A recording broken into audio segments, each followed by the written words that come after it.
Hi, and welcome to another LRCC Soundbite. If you were asked what is the most important law, I wonder what you'd say. To some extent, I think the answer depends on the context that we find ourselves in when the question is asked.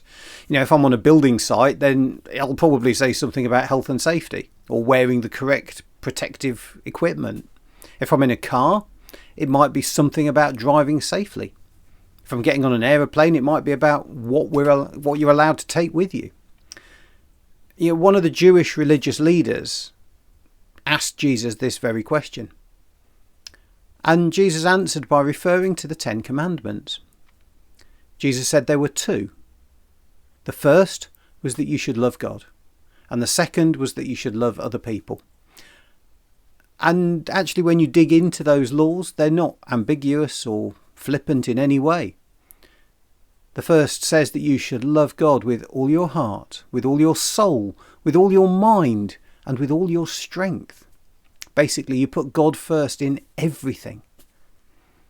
And the second one, about loving other people, well, again, it doesn't mess about. It says to love others as much as you love yourself.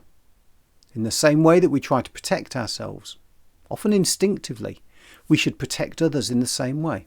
As much as we want to put ourselves in good and advantageous positions, so we should look to do the same for others. This religious leader replied, I agree. In fact, I think everything else is worthless if you don't do these two things.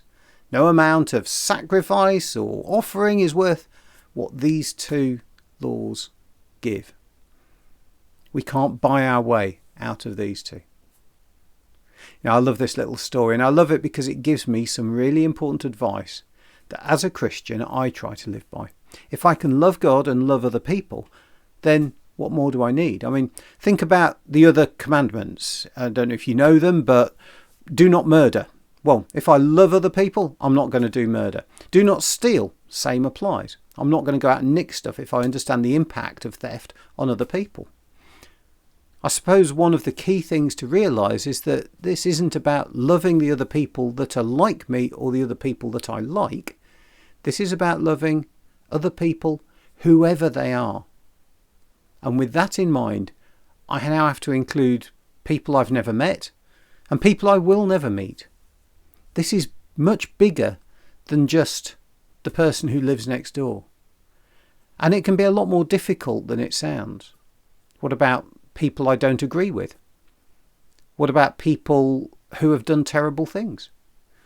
With God there to help me, I can still want the best for them, even if I might still take sensible precautions for myself to keep myself safe. Love and like are not the same thing, and I can still choose to put myself out for people and try my very best for them in love, whoever they are. Another time Jesus talked about when we do something for someone else, think about it as if you were doing that thing for Jesus himself. If we can do that, if I can do that, if I can act in the way that I believe Jesus would have acted to that other person, whoever they are, well, I think that's what's meant by love. Again, it's a lot to think about, isn't it? And it's not easy. Maybe take some time this week to think about someone you can show love to who might not be expecting it. God bless you. I do hope you have a great week, and I'll see you next time.